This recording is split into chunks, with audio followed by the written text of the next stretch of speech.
ദൈവത്തിൻ്റെ അതിപരിശുദ്ധമായ നാമം എന്നും എന്നേക്കും വാഴ്ത്തപ്പെടുമാറാകട്ടെ. വളരെ വിജ്ഞാനപ്രദവും അതുപോലെ തന്നെ ഉത്തേജനവുമായ 2 പേപ്പർ പ്രസൻറ്റേഷൻ കഴിഞ്ഞിരിക്കുകയാണ്. സമയം വളരെ ഓടിപ്പോയിരിക്കുന്നു. അതുകൊണ്ട് തന്നെ ഞാനും വളരെ വേഗതയിൽ എൻ്റെ ഈ പേപ്പർ അവതരിപ്പിക്കാനായിട്ടാണ് താല്പര്യപ്പെടുന്നത്.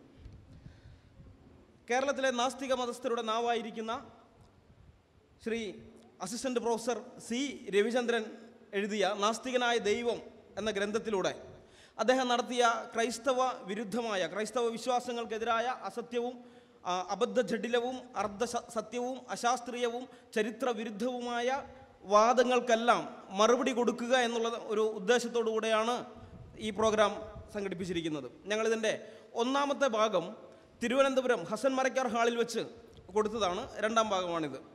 അവിടെ അന്ന് ആ ഹസൻ മരക്കാർ ഹാളിൽ വെച്ച് ഞങ്ങൾ പറഞ്ഞപ്പോൾ വളരെ വ്യക്തമായി ചരിത്രരേഖകളുടെ അടിസ്ഥാനത്തിൽ യേശുക്രിസ്തുവിൻ്റെ ചരിത്രാസ്തിക്യം യാതൊരു വിധമായിട്ടുള്ള അർത്ഥശങ്കയ്ക്കും ഇടയില്ലാത്ത വിധം ചരിത്രരേഖകളുടെ അടിസ്ഥാനത്തിൽ അതുപോലെ ചരിത്ര പണ്ഡിതന്മാരുടെ വാക്കുകളുടെ അടിസ്ഥാനത്തിലൊക്കെ തെളിയിക്കുകയുണ്ടായി. അതിനുശേഷം ഫേസ്ബുക്കിൽ ഈ വിഷയം സംബന്ധിച്ച് പലരുമായിട്ട് ചർച്ചകളൊക്കെ നടന്നു. ആ ചർച്ചകളിൽ ഇവർ ഈ നിരീശ്വര മതക്കാരുന്നയിച്ച ചില വാദങ്ങളുണ്ട്. ആ വാദങ്ങൾക്കുള്ള മറുപടിയാണ് ഇവിടെ ഞാൻ പറയാനായിട്ട് ആഗ്രഹിക്കുന്നത്. അവർ പ്രധാനമായിട്ട് പറഞ്ഞ ഒരു കാര്യം, യേശുക്രിസ്തുവിനെ കുറിച്ച് ഞാൻ അവിടെ ഒരു തെളിവ് കൊടുത്തിരുന്നു, അദ്ദേഹം പിന്നെ കാണിക്കുന്നുണ്ട്. ജോസീഫസ് എന്ന് പറയുന്ന ഫ്ലാവിയസ് ജോസീഫസ് എന്ന് പറയുന്ന ഒരു വ്യക്തി, അദ്ദേഹം റോമൻ ചരിത്രകാരനായിരുന്നു.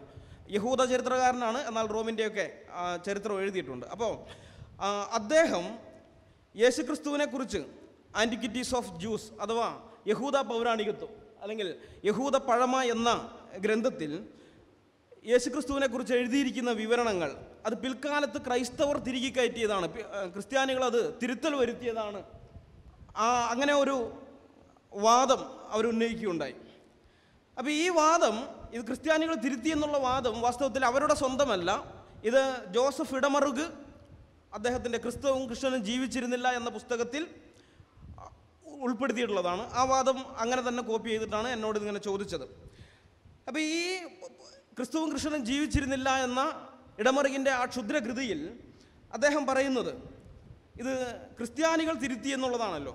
അതിനുള്ള മറുപടിയിൽ നമ്മൾ ചില ചോദ്യങ്ങൾ, ഒരു പുസ്തകം തിരുത്തിയെന്ന് വെറുതെ ആരോപണം ഉന്നയിച്ചുകൊണ്ട് കാര്യമില്ല, ആ പുസ്തകം തിരുത്തപ്പെട്ടതാകില്ല. ഒരു പുസ്തകം തിരുത്തിയെന്ന് പറയണമെങ്കിൽ കൃത്യമായ ചരിത്ര തെളിവുകൾ വേണം, വസ്തുതകൾ വേണം, ഡാറ്റ വെച്ച് സംസാരിക്കണം. അപ്പോൾ അങ്ങനെ ഡാറ്റ വെച്ച് സംസാരിക്കണമെങ്കിൽ എന്തൊക്കെ ഡാറ്റയാണ് അവർ കൊണ്ടുവരേണ്ടതെന്നുള്ള കാര്യം പറയാം. ഒന്ന്, യഹൂദ പഴമ എന്ന ഗ്രന്ഥത്തിൽ ഏത് വ്യക്തിയാണ് ഈ ജോസീഫസിൻ്റെ സാക്ഷ്യം എന്ന് പറയുന്ന ഭാഗം അത് തിരികെ കയറ്റിയത്? ഏതോ ഒരു ക്രിസ്ത്യാനി എന്ന് പറഞ്ഞാൽ പോരാ, കൃത്യമായിട്ട് ഇന്നയാളാണ് അത് ചെയ്തതെന്ന് ചരിത്രരേഖ വെച്ച് അവർക്ക് തെളിയിക്കാൻ സാധിക്കണം. ഏത് കാലഘട്ടത്തിലാണ് ഇങ്ങനെ ഒരു തിരികെ കയറ്റൽ നടത്തിയത് അത് അവർക്ക് പറയാനായിട്ട് സാധിക്കണം. വെറുതെ പറഞ്ഞാൽ പോരാ, തെളിവ് വേണം, ചരിത്ര തെളിവ്. അതുപോലെ ഏത് രാജ്യത്ത് വെച്ചിട്ടാണ് ഈ തിരികെ കയറ്റൽ നടത്തിയത് അത് അവർ പറയണം. ഇങ്ങനെ തിരികെ കയറ്റിയത് കൊണ്ട് എന്ത് ലാഭമാണ് ആ വ്യക്തിക്ക് ഉണ്ടായത്? ഇനി ഏറ്റവും പ്രധാനപ്പെട്ടൊരു കാര്യം, അങ്ങനെ തിരികെ കയറ്റിയപ്പോൾ ഈ യഹൂദ പഴമ കൈവശമുണ്ടായിരുന്ന യഹൂദന്മാരോ അല്ലെങ്കിൽ റോമക്കാരോ ആളുകൾ ഇങ്ങനെ ഒരു ചതി ക്രിസ്ത്യാനികൾ ചെയ്യുന്നുണ്ട്. അവരിപ്പോൾ ഇറക്കുന്ന അവരുടെ കോപ്പികളിൽ ഇങ്ങനെ ക്രിസ്തുവിനെ കുറിച്ച് തിരികെ കയറ്റലൊക്കെ നടത്തിയിട്ടുണ്ട് എന്ന് പറഞ്ഞുകൊണ്ട് ക്രിസ്ത്യാനികളുടെ കള്ളത്തരം അവർക്ക് അന്നേ പൊളിക്കാമായിരുന്നു. പക്ഷെ അങ്ങനെ യാതൊരു ചരിത്രരേഖയും ഇല്ല. ക്രിസ്ത്യാനികളാകട്ടെ യഹൂദന്മാരാകട്ടെ അങ്ങനെ റോമാക്കാരാകട്ടെ അല്ലെങ്കിൽ റോമക്കാരോ അല്ലെങ്കിൽ യഹൂദന്മാരോ ആരും ആകട്ടെ, അവരങ്ങനെ യാതൊരു വിധത്തിൽ ഈ കാര്യങ്ങൾ വിശദീകരിച്ചുകൊണ്ടൊരു പുസ്തകം എഴുതുകയുണ്ടായിട്ടില്ല. അപ്പോൾ ഈ 5 ചോദ്യങ്ങൾക്ക് വ്യക്തമായ മറുപടി, ചരിത്രരേഖകളുടെ അടിസ്ഥാനത്തിലുള്ള മറുപടി തരണം. അങ്ങനെ തന്നെങ്കിൽ മാത്രമേ ഈ പുസ്തകം തിരുത്തി എന്ന് പറയാനായിട്ട് പറ്റുകയുള്ളൂ. യഹൂദ പഴമ ക്രിസ്ത്യാനികൾ തിരുത്തി എന്ന് പറയാനായിട്ട് സാധിക്കുകയുള്ളൂ. ഇനി 5 രേഖകൾ കൊണ്ടുവരാൻ അവർക്ക് സാധിക്കുന്നില്ലെങ്കിൽ വേറൊരു കാര്യം അവർ ചെയ്താൽ മതി. തിരുത്തപ്പെടാത്ത ജോസീഫസിൻ്റെ സാക്ഷ്യം ഉൾപ്പെടാത്ത യഹൂദ പഴമയുടെ ഒരു കോപ്പി, അത് ഇന്ന് നിലവിലുള്ള ഏതൊരു കോപ്പിയേക്കാളും പഴയതായിരിക്കണം. അങ്ങനെ ഒരു കോപ്പി കൊണ്ടുവന്നിട്ട് അവർ പറയണം, ഇതാണ് ഒറിജിനൽ ജോസീഫസ് എഴുതിയ ഒറിജിനൽ യഹൂദ പഴമ, ഇതാണ് ഇന്ന് ക്രിസ്ത്യാനികൾ കൊണ്ടു നടക്കുന്ന അല്ലെങ്കിൽ ഇന്ന് ലോകത്തുള്ളതൊക്കെ ക്രിസ്ത്യാനികൾ തിരുത്തിയതാണെന്ന് അവർ പറയണം. അങ്ങനെയാണെങ്കിലും അത് അംഗീകരിക്കാം. അപ്പോൾ ഒന്നുകിൽ 5 ചോദ്യങ്ങൾക്ക് അവർ ചരിത്രരേഖ വെച്ച് മറുപടി പറയണം, അല്ലെങ്കിൽ തിരുത്തപ്പെടാത്തതെന്ന് അവർ പറയുന്ന ഒറിജിനലായിട്ടുള്ള ഒരു സാധനം, ഏറ്റവും പഴയത്, ഈ യോസീഫസിൻ്റെ സാക്ഷ്യം ഉൾപ്പെടാത്ത ഒരു യഹൂദ പഴമ അവർക്ക് കൊണ്ടുവരാനായിട്ട് സാധിക്കണം. അപ്പോൾ അതിനൊന്നും അവർക്ക് കഴിയുന്നില്ലെങ്കിൽ പിന്നെ ഇത് ക്രിസ്ത്യാനികൾ തിരുത്തി എന്ന് പറയുന്നതിൽ യാതൊരു അർത്ഥവുമില്ല. ഇവർ ഈ ക്രിസ്ത്യാനികൾ തിരുത്തി എന്ന് പറയുന്നതിന് അടുത്ത ഇതെന്ന് പറയുന്നത്, അവർ പറയുന്ന ന്യായം ഇതാണ്: യേശുക്രിസ്തുവിനെ കുറിച്ച് വളരെ അനുകൂലമായി ജോസീഫസ് എഴുതിയിട്ടുണ്ട്. അപ്പോൾ ഒരു യഹൂദൻ എന്നുള്ള നിലയിൽ ഒരിക്കലും യേശുക്രിസ്തുവിനെ കുറിച്ച് അത്രയും അനുകൂലമായിട്ട് ജോസീഫസ് എഴുതാൻ സാധ്യതയില്ല. അദ്ദേഹം ഒരു യഹൂദനാണ്.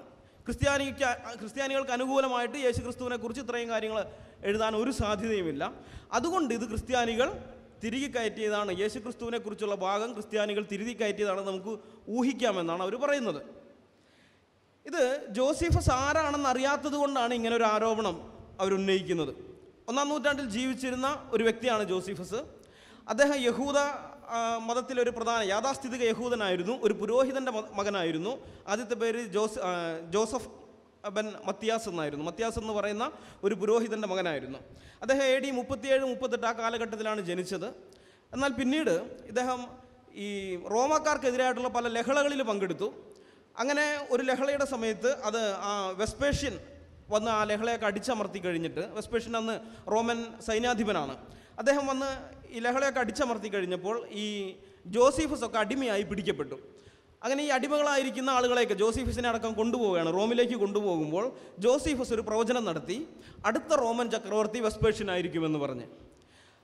അവിടെ റോമിലെത്തിക്കഴിഞ്ഞപ്പോൾ വെസ്പേഷ്യൻ ഇദ്ദേഹത്തെ 2 വർഷം തൻ്റെ അടിമയായിട്ട് കാരാഗൃഹത്തിലടച്ചു. കാരണം ഇദ്ദേഹം പറഞ്ഞ പ്രവചനം നിവൃത്തിയാകുമോ ഇല്ലയോ എന്നറിയാൻ വേണ്ടി. ആ സമയത്ത് അദ്ദേഹം വെസ്പേഷ്യൻ്റെ മകനായിരുന്ന ടൈറ്റസുമായിട്ട് വളരെ അടുപ്പത്തിലായി, നല്ല സുഹൃത്തുക്കളായി അവർ. ഏതായാലും 2 വർഷത്തോളം കഴിഞ്ഞപ്പോൾ അന്നത്തെ നീറോ ചക്രവർത്തി മരിച്ചു. അദ്ദേഹം മരിച്ചു കഴിഞ്ഞപ്പോൾ അടുത്ത ചക്രവർത്തിയായിട്ട് വന്നത് വെസ്പേഷ്യനാണ്. അപ്പോൾ വെസ്പേഷ്യന് സന്തോഷമായി, ഇദ്ദേഹത്തിൻ്റെ പ്രവചനം ഫലിച്ചതുകൊണ്ട് അദ്ദേഹത്തെ സ്വതന്ത്രനാക്കി. പക്ഷേ ഈ 2 വർഷം കൊണ്ട് ഈ ജോസീഫസ് യാഥാസ്ഥിതിക യഹൂദത്വം വിട്ടു. അദ്ദേഹം ഹെലനിസ്റ്റിക് യഹൂദനായി. ഹെലനിസ്റ്റിക് യഹൂദൻ എന്ന് പറഞ്ഞാൽ റോമാക്കാരുടെയും ഗ്രീക്കുകാരുടെയും ഒക്കെ ആചാരങ്ങളും അനുഷ്ഠാനങ്ങളും സംസ്കാരവും ഒക്കെ പിന്തുടരുന്ന കുറെ കൂടി ലിബറൽ മെൻറ്റാലിറ്റിയുള്ള യഹൂദൻ.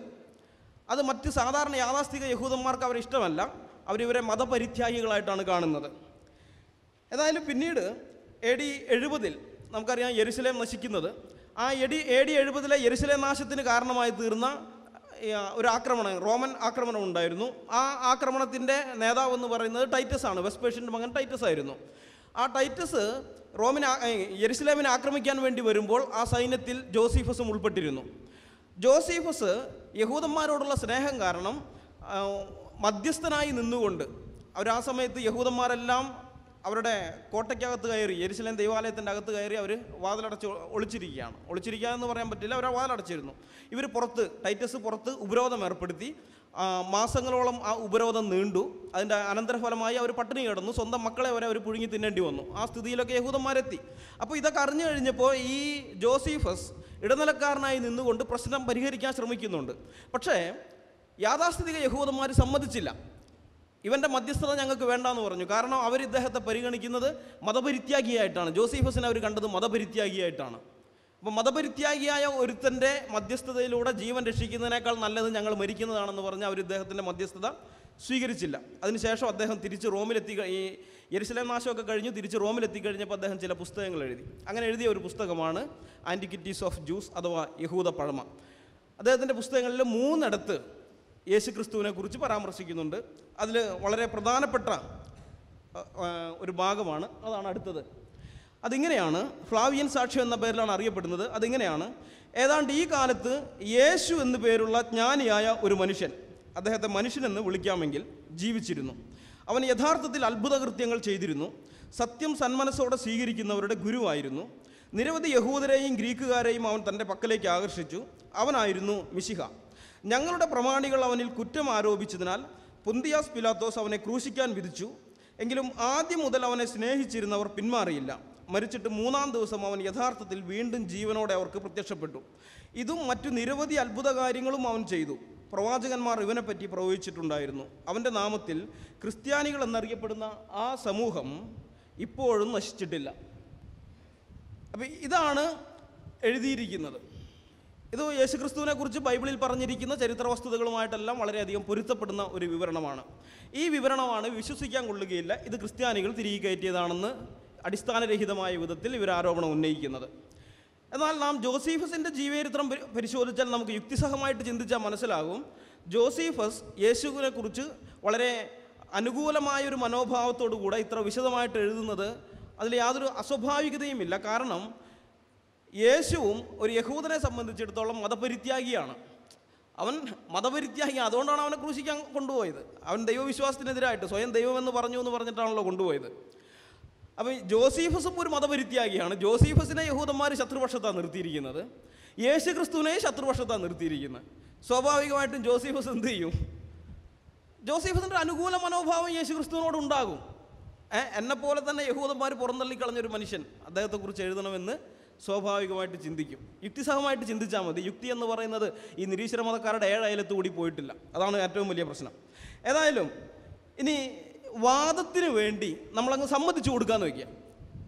ഈ ജോസീഫസിൻ്റെ ഈ കാര്യം ക്രിസ്ത്യാനികൾ തിരുത്തിയെന്ന് പറയുന്നത് നമ്മൾ വാദത്തിന് സമ്മതിക്കുക. ഇതിന് തിരുത്തിയതിന് തെളിവുകളൊന്നുമില്ല, ഇവർ ചുമ്മാ പറയുന്നതാണ്. എന്നാൽ നമ്മൾ തിരുത്തിയെന്നുള്ളത് സമ്മതിച്ചു കൊടുത്താൽ ഏതൊക്കെ ഭാഗങ്ങൾ തിരുത്തിയതെന്ന് ഇതിലെ വിമർശകന്മാർ, ബൈബിൾ വിമർശകന്മാർ പറയുന്നുണ്ട്. അവർ പറയുന്നത് ഇതാ, അദ്ദേഹത്തെ മനുഷ്യരെന്ന് വിളിക്കാമെങ്കിൽ, അതായത് ജോസീഫസിൻ്റെ ഈ സാക്ഷ്യത്തിലെ ആദ്യത്തെ വാചകത്തിൻ്റെ 2ാം ഭാഗം, അദ്ദേഹത്തെ മനുഷ്യനെന്ന് വിളിക്കാമെങ്കിൽ എന്ന് വെച്ചാൽ ജോസീഫസ് പറഞ്ഞൊരു സാധാരണ മനുഷ്യനല്ല അദ്ദേഹം. ഒരു മനുഷ്യനെന്ന് അദ്ദേഹത്തെ വിളിക്കാൻ പറ്റുമെന്ന് തോന്നുന്നില്ല. അതുപോലെയുള്ള അത്ഭുത കൃത്യങ്ങളൊക്കെ ചെയ്തിരുന്ന ഒരാളാണ്. അപ്പോൾ ഇങ്ങനെ പറയുന്നത് ഇത് ജോസീഫസ് പറയാൻ സാധ്യതയില്ല എന്നാണ് പറയുന്നത്. പിന്നെ അവർ പറയുന്നത് 2-3 വരികളിൽ പറഞ്ഞിരിക്കുന്നതൊന്നും കുഴപ്പമില്ല, അത് ജോസീഫസ് പറഞ്ഞു തന്നെയാണ് നമുക്ക് ഇതാക്കാം. എന്നാൽ 3ാമത്തെ ഇതിലേക്ക് വരുമ്പോൾ അവിടെ അവനായിരുന്നു മശിഹ എന്ന് പറയുന്നു, അവൻ ക്രിസ്തു ആയിരുന്നു എന്ന് പറയുന്നുണ്ട്. അത് ജോസീഫസ് പറയാൻ സാധ്യതയില്ല. യേശുവിനെ ഒരു യഹൂദൻ എന്നുള്ള നിലയിൽ ജോസീഫസ് ക്രിസ്തുവായിട്ട് അംഗീകരിക്കാൻ സാധ്യതയില്ല. അതുകൊണ്ട് അത് ക്രിസ്ത്യാനികൾ തിരികെ കയറ്റിയതായിരിക്കും. പിന്നെ 5-ാം വാക്യത്തെക്കുറിച്ച് അവർക്ക് ആർക്കും പ്രശ്നമില്ല. 6-ാം വാക്യത്തിൽ യേശു 3-ാം ദിവസം ജീവൻ പ്രാപിച്ച് പ്രത്യക്ഷനായി എന്ന് പറയുന്നത് ഉയർത്തെഴുന്നേൽപ്പിലുള്ള വിശ്വാസത്തെ കാണിക്കുന്നതാണ്. ഒരു യഹൂദൻ എന്നുള്ള നിലയിൽ യേശു ക്രിസ്തു ഉയർത്തെഴുന്നേറ്റെന്ന് അദ്ദേഹം വിശ്വസിക്കാൻ സാധ്യതയില്ല. അതുകൊണ്ട് അതും ക്രിസ്ത്യാനികൾ തിരികെ കയറ്റിയതാണ്. അങ്ങനെ 3 വാചകങ്ങളിലാണ് തിരുത്തൽ നടന്നിട്ടുള്ളതെന്ന് വിമർശകന്മാർ ഉന്നയിക്കുന്നത്. അവർ പറയുന്നത് ഈ 3 വാചകങ്ങളിൽ തിരുത്തൽ നടന്നിട്ടുണ്ടെന്നാണ്.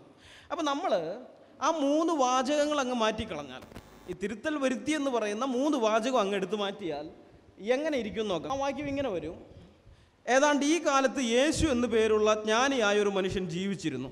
അവൻ യഥാർത്ഥത്തിൽ അത്ഭുതകൃത്യങ്ങൾ ചെയ്തിരുന്നു. സത്യം സന്മനസ്സോടെ സ്വീകരിക്കുന്നവരുടെ ഗുരുവായിരുന്നു. നിരവധി യഹൂദരെയും ഗ്രീക്കുകാരെയും അവൻ തൻ്റെ പക്കലേക്ക് ആകർഷിച്ചു. ഞങ്ങളുടെ പ്രമാണികൾ അവനിൽ കുറ്റം ആരോപിച്ചതിനാൽ പൊന്തിയോസ് പിലാത്തോസ് അവനെ ക്രൂശിക്കാൻ വിധിച്ചു. എങ്കിലും ആദ്യം മുതൽ അവനെ സ്നേഹിച്ചിരുന്നവർ പിന്മാറിയില്ല. ഇതും മറ്റു നിരവധി അത്ഭുതകാര്യങ്ങളും അവൻ ചെയ്തു. പ്രവാചകന്മാർ ഇവനെപ്പറ്റി പ്രവചിച്ചിട്ടുണ്ടായിരുന്നു. അവൻ്റെ നാമത്തിൽ ക്രിസ്ത്യാനികൾ എന്നറിയപ്പെടുന്ന ആ സമൂഹം ഇപ്പോഴും നശിച്ചിട്ടില്ല. ഇവർ പറയുന്ന ഈ 3 ഭാഗങ്ങൾ എടുത്തു മാറ്റിയാൽ കിട്ടുന്നത് ഇതാണ്.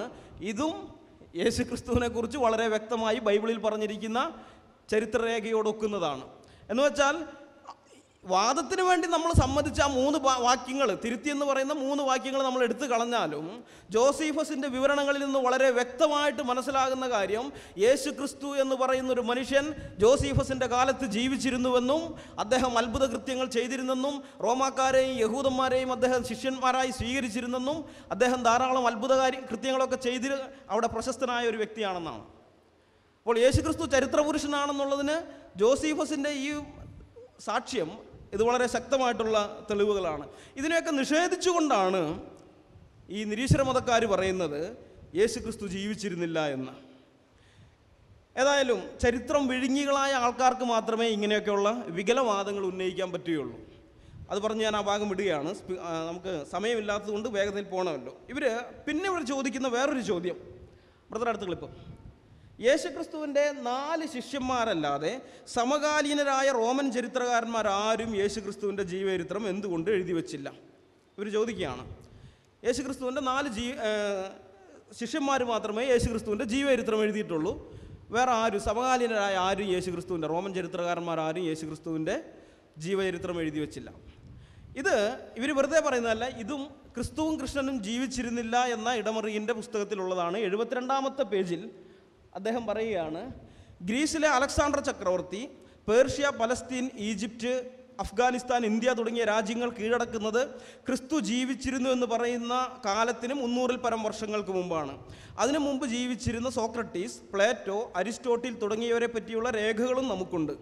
ഈസ്കിലസ്, യൂറിപ്പിഡസ്, അരിസ്റ്റോഫനിസ് തുടങ്ങിയ ഗ്രീക്ക് നാടകകൃത്തുക്കളെ പറ്റിയുള്ള വിവരങ്ങളും നമുക്കറിയാം. ഇന്ത്യയിൽ ബുദ്ധനും വർദ്ധമാന മഹാവീരനും ചന്ദ്രഗുപ്ത മൗര്യനും മറ്റും ജീവിച്ചിരുന്നതും യേശു ജീവിച്ചിരുന്നു എന്ന് പറയുന്ന കാലത്തിന് എത്രയോ മുമ്പാണ്. അവരെ പറ്റിയെല്ലാമുള്ള ചരിത്രരേഖകൾ ഉണ്ട് താനും. പക്ഷേ സോക്രട്ടീസ്, പാണിനി, ജൂലിയസ് സീസർ എന്നിവരെക്കാളൊക്കെ വലിയവനെന്ന് കരുതപ്പെടുന്ന യേശുവിനെ സമകാലീന ചരിത്രകാരന്മാർ വെറുതെ അങ്ങ് അവഗണിച്ചു എന്ന് പറയുന്നത് ശരിയല്ല. എന്ന് വെച്ചാൽ ഇവരെക്കുറിച്ച്, യേശുക്രിസ്തുവിന് മുമ്പ് ജീവിച്ചിരുന്ന പല ആളുകളെക്കുറിച്ചൊക്കെ വളരെ വ്യക്തമായ ചരിത്രരേഖകളുണ്ട്.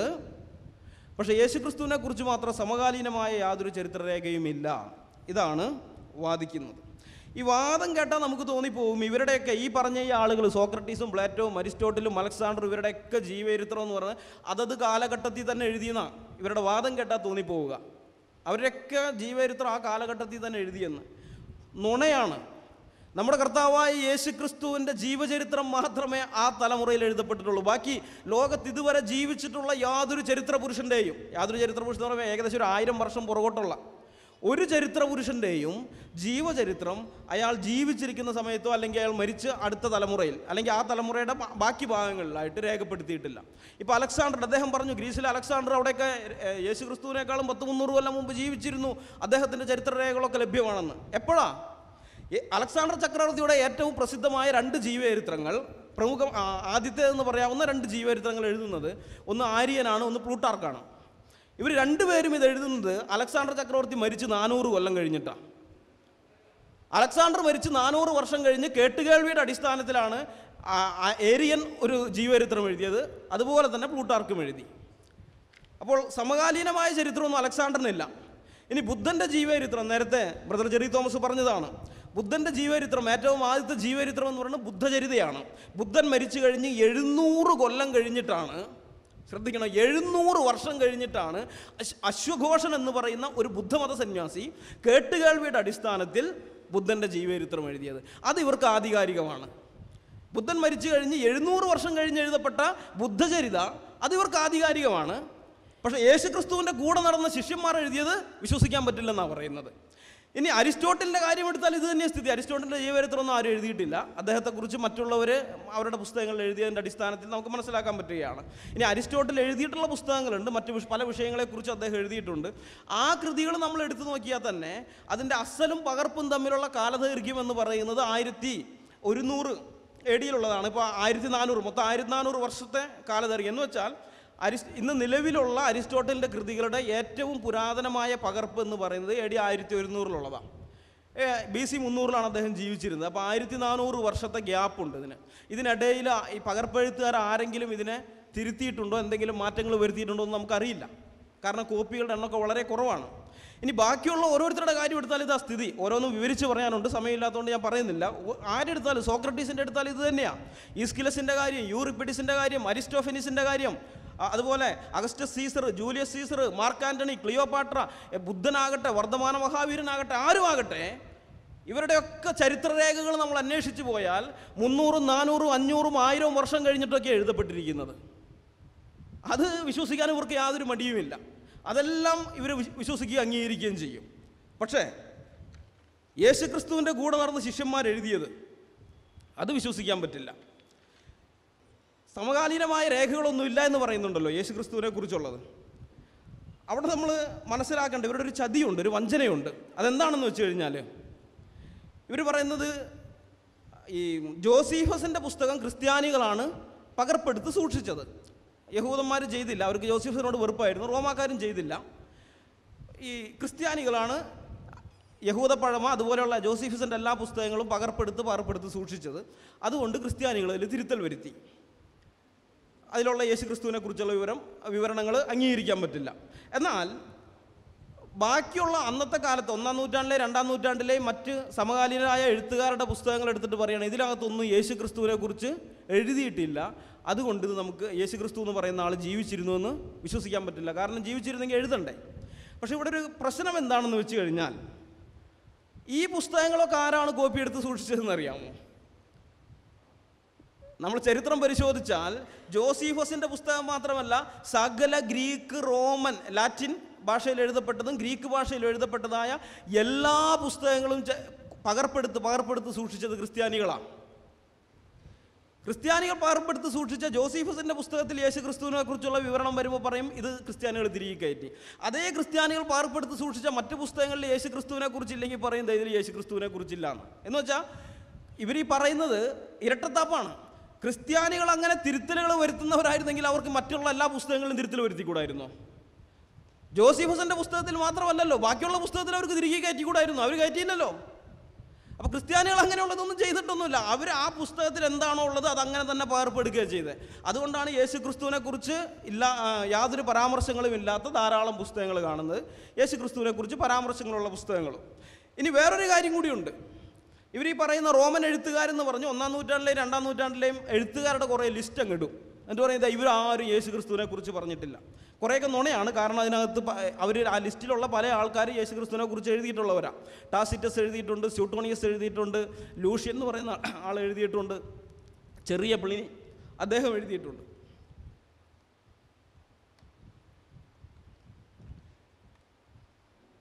എന്നാൽ പല പുസ്തകങ്ങളിലും എഴുതിയിട്ടില്ല എന്നുള്ളത് ശരിയാണെങ്കിലും നാം മനസ്സിലാക്കേണ്ടത് ഇവരിൽ പലരും ചരിത്രകാരന്മാരായിരുന്നില്ല.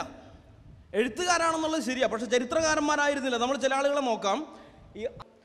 അദ്ദേഹം ജീവിച്ചിരുന്നത് AD 95 മുതൽ 165 വരെയുള്ള കാലഘട്ടത്തിലാണ്. അദ്ദേഹത്തിൻ്റെ പുസ്തകങ്ങളിൽ യേശു ക്രിസ്തുവിനെ കുറിച്ചുള്ള വിവരണങ്ങളില്ല. പക്ഷേ നമ്മൾ മനസ്സിലാക്കണം, അദ്ദേഹം എഴുതിയത് BC 133 മുതൽ BC 35 വരെയുള്ള ആ കാലഘട്ടത്തിലെ ചരിത്രമാണ്.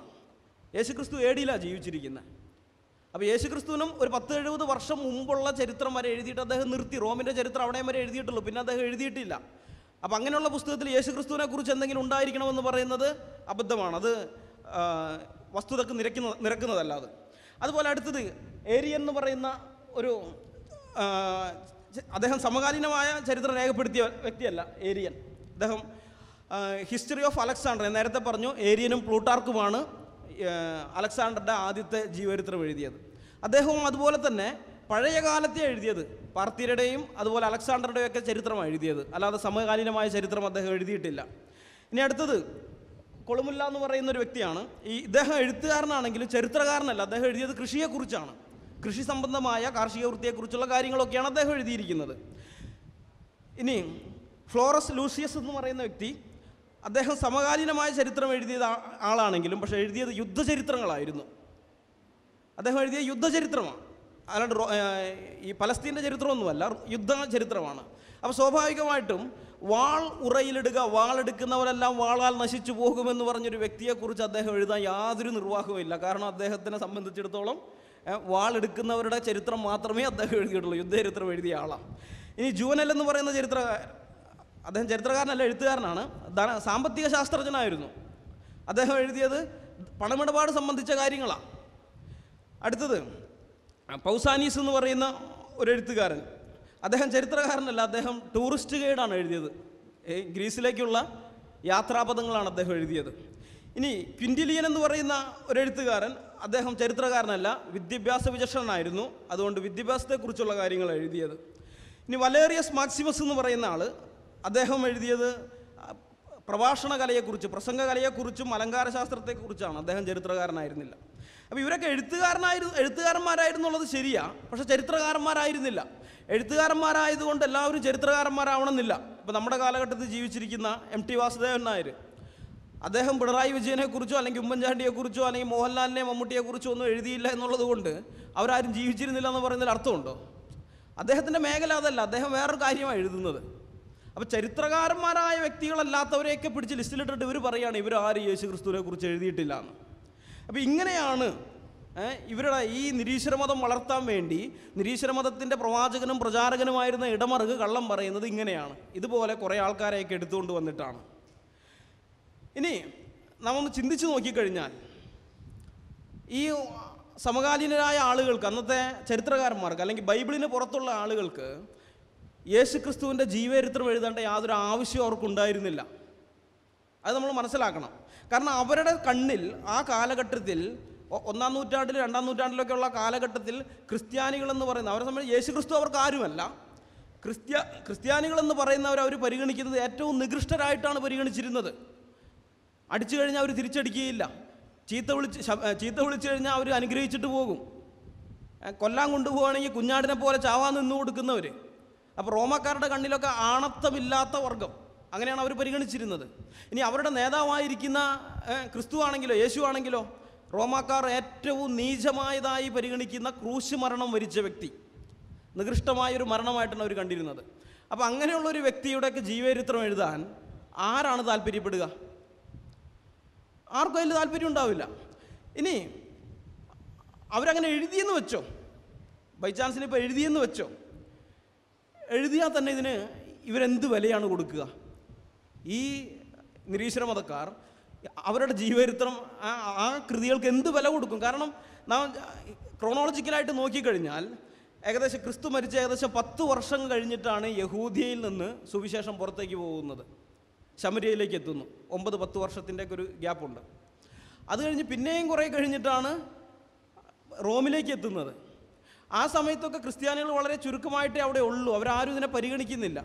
ഏകദേശം 2-ാം നൂറ്റാണ്ടിൻ്റെ ആദ്യപാദത്തിലാണ് ഇത് ഇത്തിരി ഗൗരവാർഹമായ നിലയിൽ ഇവരെ കാണാൻ തുടങ്ങുന്നത്. ആൾക്കാരുടെ സംഖ്യ വർദ്ധിച്ചു വരികയാണ്, ക്രിസ്ത്യാനികളുടെ സംഖ്യ വർദ്ധിച്ചു വരാൻ തുടങ്ങിയപ്പോഴാണെന്ന് കാണുന്നത്. അപ്പോൾ ആ സമയത്ത് അപ്പോൾ അടുത്ത തലമുറ കഴിഞ്ഞു കേട്ടോ, നമ്മൾ മനസ്സിലാക്കണം. യേശു ക്രിസ്തു മരിച്ച് അടുത്ത തലമുറയായി, അടുത്ത നൂറ്റാണ്ടായി, 2-ാം നൂറ്റാണ്ടിൽ. അപ്പോൾ അവിടെ നിന്ന് ആ സമയത്ത് റോമിൽ നിന്ന് ഇവർ പലസ്തീനിലേക്ക് വന്ന് യേശു ക്രിസ്തുവിനെ കുറിച്ച് അന്വേഷിച്ച് അറിഞ്ഞ് ഒരു ജീവചരിത്രം എഴുതിയാൽ തന്നെ ഇവരെന്ത് വില കൊടുക്കും? ഇവർ പറയും ഇതൊന്നും ദൃക്സാക്ഷി വിവരണമല്ല, 1 നൂറ്റാണ്ട് കഴിഞ്ഞിട്ട് വേറെ സ്ഥലത്ത് നിന്ന് വന്ന ആൾക്കാരൊക്കെ എഴുതി വെച്ചതല്ലേ, ഇതിനൊക്കെ എന്ത് വിലയുണ്ടെന്നേ അവർ ചോദിക്കുകയുള്ളൂ. കാരണം ആ കാലഘട്ടത്തിൽ തന്നെ ആ തലമുറയിൽ തന്നെ ജീവിച്ചിരുന്ന ജോസീഫസിൻ്റെ എഴുത്തിനെ അവർ വിശ്വസിക്കുന്നില്ല, പിന്നെയാണോ അടുത്ത തലമുറയിൽ നിന്ന് വരുന്ന ഒരാളുടെ എഴുത്ത്. അപ്പോൾ ഇങ്ങനെ ഇവർ ഈ പറയുന്ന വാദങ്ങൾക്കൊന്നും യാതൊരു കഴമ്പുമില്ല. ഇത് യുക്തിപരമായിട്ട് നിലനിൽക്കുന്ന വാദങ്ങളല്ല ഇത്, അത് നമ്മൾ മനസ്സിലാക്കണം. ഇനി വീണ്ടും ഇവർ പറയുകയാണ്, ഇവർ പറയാണ് 1-ാം നൂറ്റാണ്ടിലെയും 2-ാം നൂറ്റാണ്ടിലെയും റോമൻ ചരിത്രകാരന്മാരിൽ യേശു ക്രിസ്തുവിനെ കുറിച്ച് എഴുതിയിട്ടുള്ളവർ കേവലം 1-2 പാരഗ്രാഫുകളിൽ മാത്രമേ യേശു ക്രിസ്തുവിനെ പറ്റി പരാമർശിക്കുന്നുള്ളൂ. അവരുടെ വാദമാണ്. യേശു ക്രിസ്തു അവരുടെ കണ്ണിൽ ഇന്ന് യേശു ക്രിസ്തുവിന് ഇന്നുള്ളതുപോലെ തന്നെ വില അന്നുണ്ടെന്ന് അവർ വിചാരിക്കുന്നത്. ഇന്ന് ലോകത്ത് പകുതിയോളം വരുന്ന ഒരു ജനവിഭാഗം ആരാധിക്കുന്നു യേശു ക്രിസ്തുവിനെ. അതേ ലെവലിലാണ് അക്കാലഘട്ടത്തിലും പരിഗണിച്ചിരുന്ന അവരുടെ വിശ്വാസം. അതുകൊണ്ടാണ് ഈ ചോദ്യമൊക്കെ ചോദിക്കുന്നത്. ഇത് നമ്മൾ മനസ്സിലാക്കണം. ഒരാളൊരു പുസ്തകം എഴുതുമ്പോൾ എന്തുദ്ദേശത്തിലാണ് ആ പുസ്തകം എഴുതിയിരിക്കുന്നത് നമ്മൾ ആദ്യം അറിയണം. കാരണം അത് ശരിയായി മനസ്സിലാക്കിയെങ്കിൽ മാത്രമേ അതിനകത്ത് പറഞ്ഞിരിക്കുന്ന ആൾക്കാരെക്കുറിച്ച് ഇവരെന്താണ് നമ്മളോട് ആശയവിനിമയം നടത്താൻ ഉദ്ദേശിക്കുന്നതെന്ന് മനസ്സിലാവുകയുള്ളൂ. ഇപ്പോൾ ഒരു ഉദാഹരണം ഞാൻ പറയാം മനസ്സിലാകുന്ന വിധത്തിൽ. അയ്യങ്കാളി എന്ന് പറയുന്ന ഒരു സാമൂഹ്യ പരിഷ്കർത്താവ് തിരുവനന്തപുരത്ത് ജീവിച്ചിരുന്ന് നമുക്കറിയാം. അദ്ദേഹത്തെക്കുറിച്ച് എഴുതിയ ജീവചരിത്രമുണ്ട്, പലരും എഴുതിയിട്ടുണ്ട്. NK ജോസ് എന്ന് പറയുന്ന വ്യക്തി, ദളിത് ബന്ധു NK ജോസ് എഴുതിയ ഒരു ജീവചരിത്രം അത് ഞാൻ വായിച്ചിട്ടുണ്ട്. അപ്പോൾ അതങ്ങനെയുണ്ട്. അപ്പോൾ തന്നെ ആധുനിക തിരുവിതാംകൂറിൻ്റെ ചരിത്രം എഴുതിയ അയ്യങ്കാളിയുടെ ജീവചരിത്രമല്ല. അവർ തിരുവിതാംകൂർ എന്ന് പറയുന്ന നാട്ടുരാജ്യത്തെക്കുറിച്ച് എഴുതുകയാണ്, അതിൻ്റെ ഗതിവിഗതികളെക്കുറിച്ച്, അതിൻ്റെ വികാസത്തെക്കുറിച്ചൊക്കെ എഴുതുമ്പോൾ ഇതുകൊണ്ടാണ് സുവിശേഷങ്ങളിൽ യേശു ക്രിസ്തുവിനെക്കുറിച്ച് വളരെ വ്യക്തമായിട്ടും വരച്ച് കാണിച്ചിരിക്കുമ്പോൾ സമകാലീനമായ മറ്റ് രേഖകളിൽ 1-2 പാരഗ്രാഫുകളിൽ പരാമർശമേ ഉള്ളൂ. കാരണം അവരെഴുതുന്നത് വേറെ ലക്ഷ്യത്തിലാണ്. ഇപ്പോൾ യഹൂദപ്പഴമ എന്ന് പറയുന്ന ഗ്രന്ഥം യഹൂദന്മാരുടെ ചരിത്രമാണ് ജോസീഫസ് എഴുതുന്നത്. യഹൂദന്മാരുടെ ആദ്യം മുതലേ ഉള്ള ചരിത്രം. ഇവർ പറയുന്ന വേറൊരു വിഷയമുണ്ട്, അത്ഭുതങ്ങളെക്കുറിച്ചുള്ളതാണ്. അത്ഭുതങ്ങൾ യേശുക്രിസ്തുവിൻ്റെ ജീവചരിത്രം വിശ്വസിക്കാൻ കൊള്ളില്ല എന്നുള്ളതിനെ ഇവർ പറയുന്ന, അല്ലെങ്കിൽ സുവിശേഷങ്ങൾ വിശ്വസിക്കാൻ പറ്റില്ല എന്ന് പറയുന്ന ഒരു ന്യായം, അത്ഭുതങ്ങൾ യേശുക്രിസ്തു ധാരാളം അത്ഭുത പ്രവൃത്തികൾ ചെയ്തതായിട്ട് നാം വായിക്കുന്നുണ്ട് സുവിശേഷങ്ങളിൽ. അപ്പോൾ അത്ഭുതം എന്ന് പറയുന്ന സംഗതിയൊന്നും ഇല്ലാത്തതാണ്. അത്ഭുതങ്ങളില്ല, മിറാക്കിൾസ് ഒരിക്കലും സംഭവിക്കില്ല. അതുകൊണ്ട് ഈ സുവിശേഷങ്ങൾ അല്ലെങ്കിൽ യേശുക്രിസ്തുവിനെ കുറിച്ച് എഴുതപ്പെട്ടിരിക്കുന്ന ജീവചരിത്രങ്ങൾ വിശ്വസിക്കാൻ പറ്റില്ല എന്നാണ് ഇവർ പറയുന്നത്. അപ്പോൾ ഈ കാര്യം നമ്മൾ മനസ്സിലാക്കണം. ഇവർ പറയുന്ന വാദം ഇങ്ങനെയാണ്: അലക്സാണ്ടറും സോക്രട്ടീസും അതുപോലെ ബുദ്ധനും അരിസ്റ്റോട്ടിലും ഒക്കെ ചരിത്രത്തിൽ ജീവിച്ചിരുന്ന വ്യക്തികളാണെന്ന് ഞങ്ങൾ വിശ്വസിക്കുന്നു. അതിൻ്റെ കാരണം അവർ അത്ഭുതങ്ങളൊന്നും ചെയ്തിട്ടില്ല, അവർ സാധാരണ മനുഷ്യരായിരുന്നു, അവർ അത്ഭുതങ്ങൾ ചെയ്തിട്ടില്ല.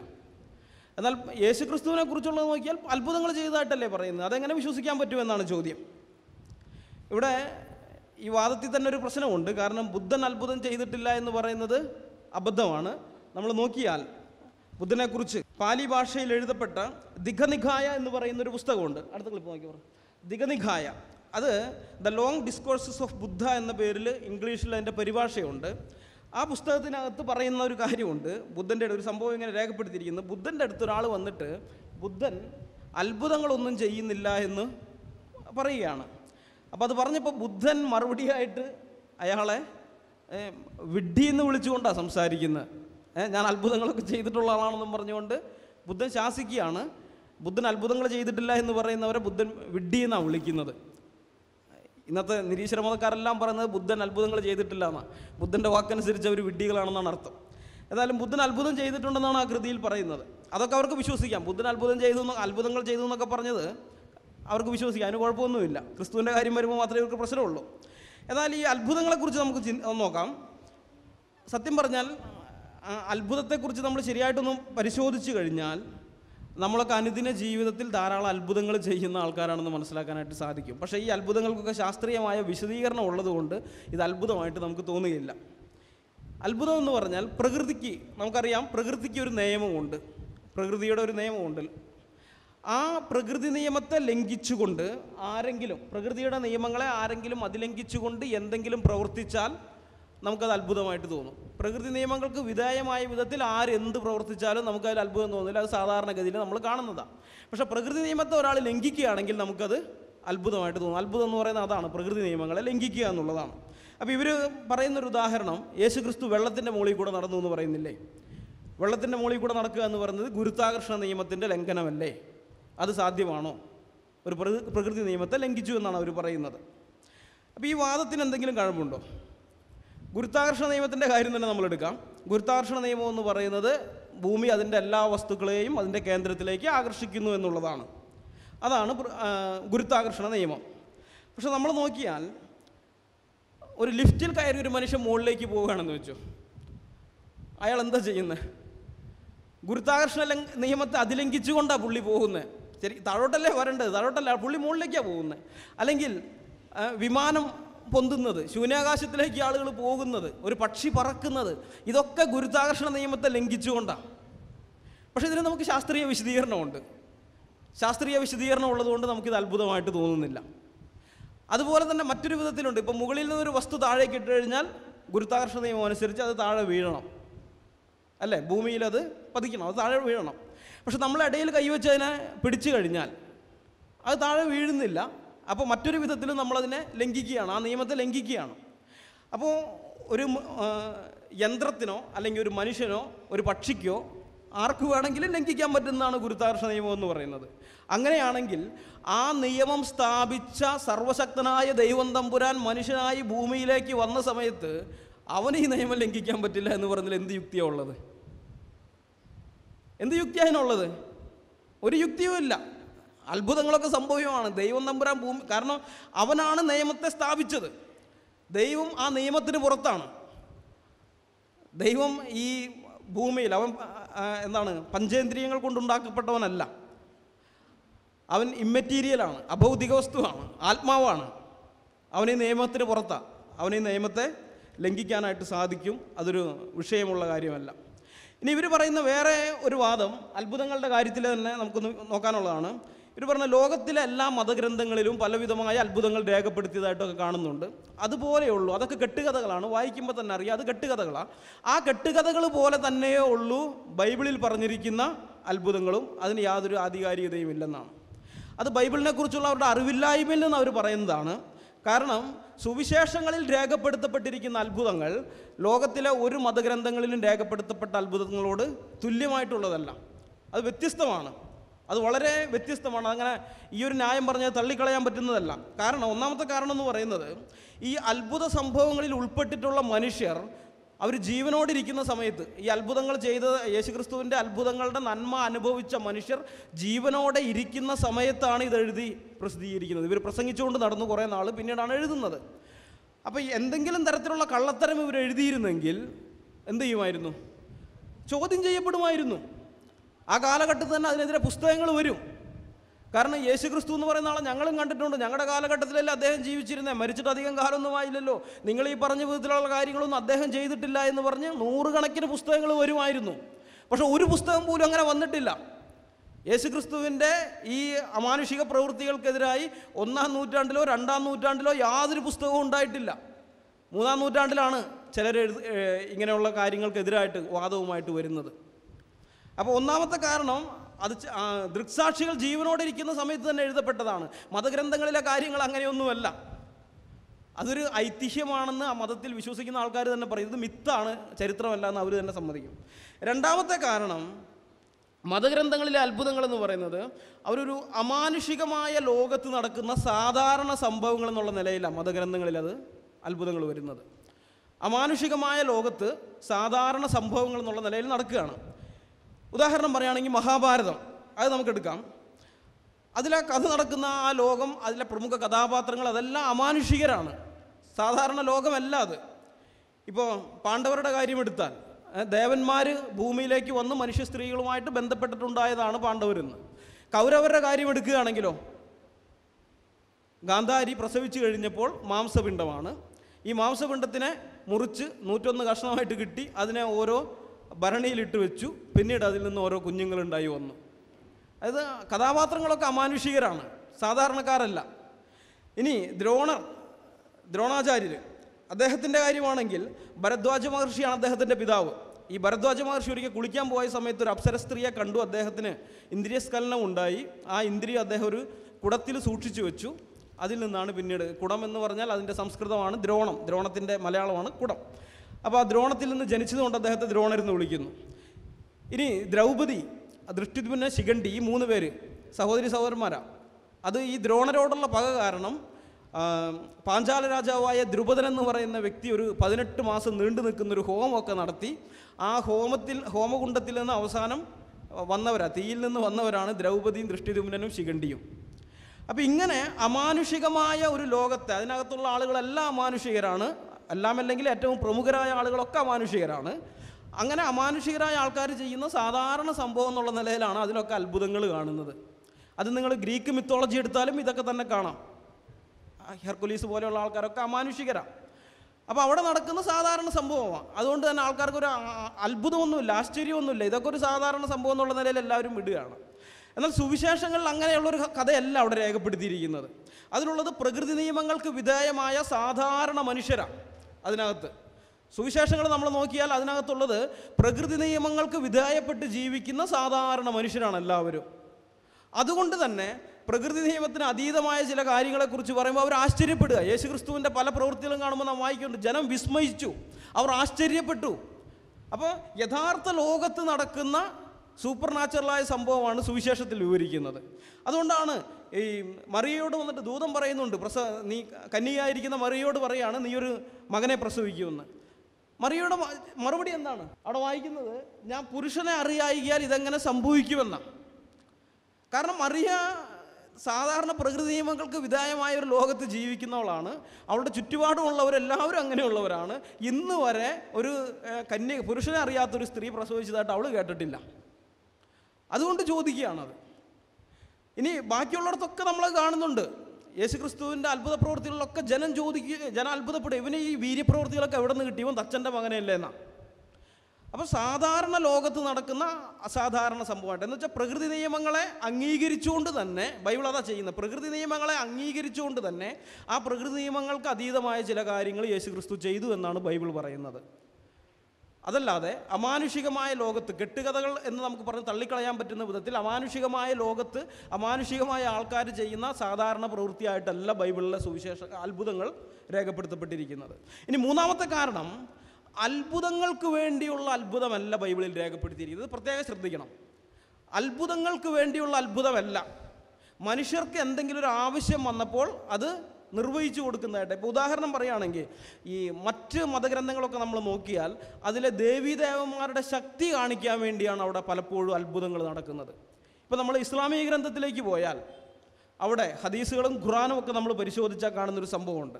ഇസ്ലാമിക പ്രവാചകനായ മുഹമ്മദിൻ്റെ അടുത്ത് വന്നിട്ട് അവിടുത്തെ മക്കയിലുള്ള ഖുറൈശികൾ വന്ന് ചോദിക്കുന്നുണ്ട്, മുഹമ്മദേ, നീ അള്ളാഹുവിൻ്റെ പ്രവാചകനാണെന്നുള്ളതിന് ഞങ്ങൾക്ക് എന്തെങ്കിലും ഒരു തെളിവ് തരണം, നീ പ്രവാചകനാണെന്നുള്ളതിന് ഒരു തെളിവുതാ എന്ന് പറഞ്ഞു.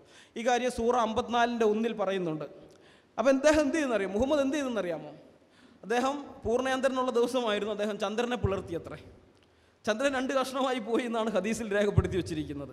ചന്ദ്രനെ പിളർത്തി കാണിച്ചു. എൻ്റെ ചോദ്യം, ഈ ചന്ദ്രനെ പിളർത്തിക്കൊണ്ട് ആർക്ക് എന്ത് പ്രയോജനമാണ് ലഭിച്ചത്? വെറുതെ താൻ പ്രവാചകനാണെന്ന് കാണിക്കാൻ, ശക്തി കാണിക്കാൻ വേണ്ടി ചെയ്ത അത്ഭുതം, അത്രയേ ഉള്ളൂ. പക്ഷെ ബൈബിളിലേക്ക് വരുമ്പോൾ അങ്ങനെയല്ല. ഒരിക്കലും യേശു ക്രിസ്തു ഞാൻ ശക്തനാണെന്ന് കാണിക്കാൻ അത്ഭുതം ചെയ്തിട്ടേ ഇല്ല.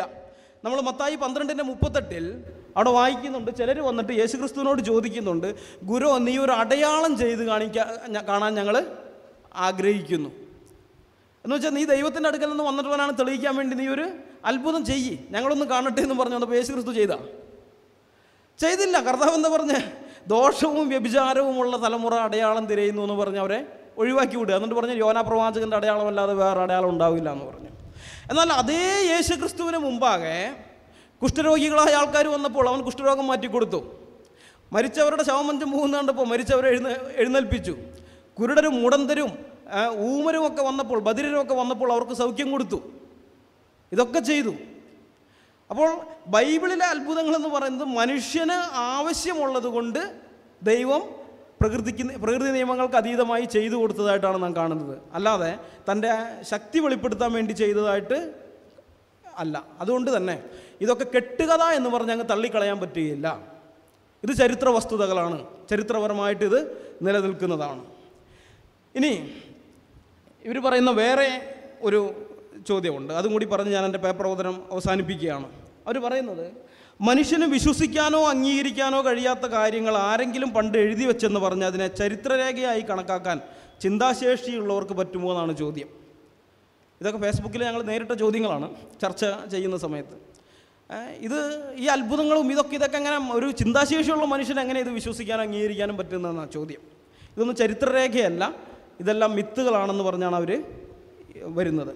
ഈ ചോദ്യത്തിന് മറുപടി പറയുന്നതിന് മുമ്പ് ഞാൻ ചില കാര്യങ്ങൾ, അടുത്തൊരു വീഡിയോ ആണ് ബ്രദറെ, അതൊന്ന് താഴെ ഒന്ന് ക്ലിക്ക് ചെയ്യണം. താഴെ അടുത്തത് മിഖായേൽ ലോറ്റിറ്റോ എന്ന് പറയുന്നൊരു വ്യക്തിയാണ്. ഇദ്ദേഹത്തിൻ്റെ ഇതെന്താണെന്ന് വെച്ചാൽ ഇദ്ദേഹം ഇരുമ്പ് തിന്നുന്ന ആളാണ്. Mr. Eats It All. Born in 1950, Michael Lotito was a French entertainer known as Monsieur Mantoux, or Mr. Eats All, who was able to eat things that would kill a normal person, let alone destroy their teeth. Lotito ate metal, glass, and rubber. He ate 18 bicycles, a Cessna aircraft, 2 beds, 1 coffin, and 15 television sets. What made Lotito able to do this? The lining of his stomach and intestinal tract was thicker than the normal human, along with having powerful digestive juices. He died of natural causes in 2007. ഇദ്ദേഹം ഇരുമ്പ് തിന്നുന്ന ആളാണ്. 18 cycle അദ്ദേഹം തിന്നു തീർന്നിട്ടുണ്ട്. 18 cycle, 15 television, 2 കട്ടിൽ, ഒരു ശവപ്പെട്ടി, ഒരു കമ്പ്യൂട്ടർ, പിന്നെ ഒരു വിമാനവും അദ്ദേഹം തിന്നു.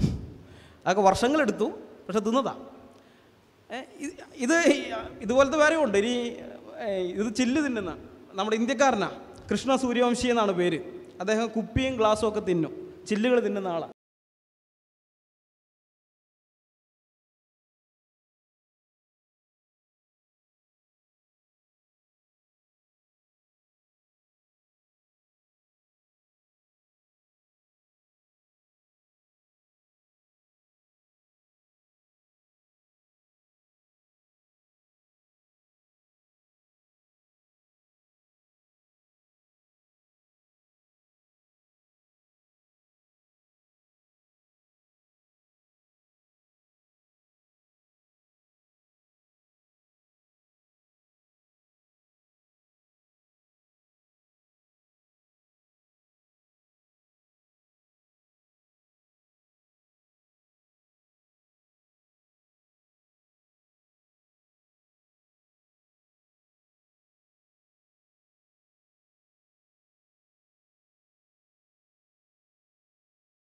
Somewhere in there, it's a little genius going on. I don't consider myself blind. Ain't nothing wrong with me. Ben has no guide dog and never uses a white cane. He's not even using his hands. Instead, he sees with sound. He makes a sharp click which bounces back off nearby objects. Amazingly, Ben's ears pick up the echoes and he can precisely locate where things are. Impossible for him. And it's not. മതി brother, നിർത്തിയോ. അപ്പോൾ ഇദ്ദേഹത്തിൻ്റെ കാഴ്ച ചെറുപ്രായത്തിലെ cancer വന്ന് പോയതാണ്. ഇദ്ദേഹത്തിന് echolocation എന്ന് പറയുന്നൊരു സംഗതിയുണ്ട്. ഈ വവ്വാലുകളൊക്കെ ശബ്ദം നമുക്ക് കേൾക്കാൻ പറ്റാത്ത വിധത്തിലുള്ള ശബ്ദം വിട്ടിട്ട് അത് ഏതെങ്കിലും ഒരു വസ്തുവിൽ തട്ടി അതിൻ്റെ പ്രതിധ്വനി പിടിച്ചെടുത്ത് അവിടെ ഒരു വസ്തു അതിൻ്റെ വലിപ്പം ഇത്രയാണ്, അല്ലെങ്കിൽ അത് ചലിക്കുന്ന വസ്തുവാണോ ഇതൊക്കെ മനസ്സിലാക്കിയിട്ടാണ് വവ്വാലുകൾ സഞ്ചരിക്കുന്നത്. ഒരു ചെറിയ ഈച്ച പോയാൽ പോലും അതിന് മനസ്സിലാവും. വലിയ വസ്തുവായാലൊക്കെ അതിന് കണ്ടുപിടിക്കാൻ പറ്റും. എക്കോലൊക്കേഷൻ എന്ന് പറയുന്ന പ്രതിഭാസം ഒരു സംഗതിയാണത്.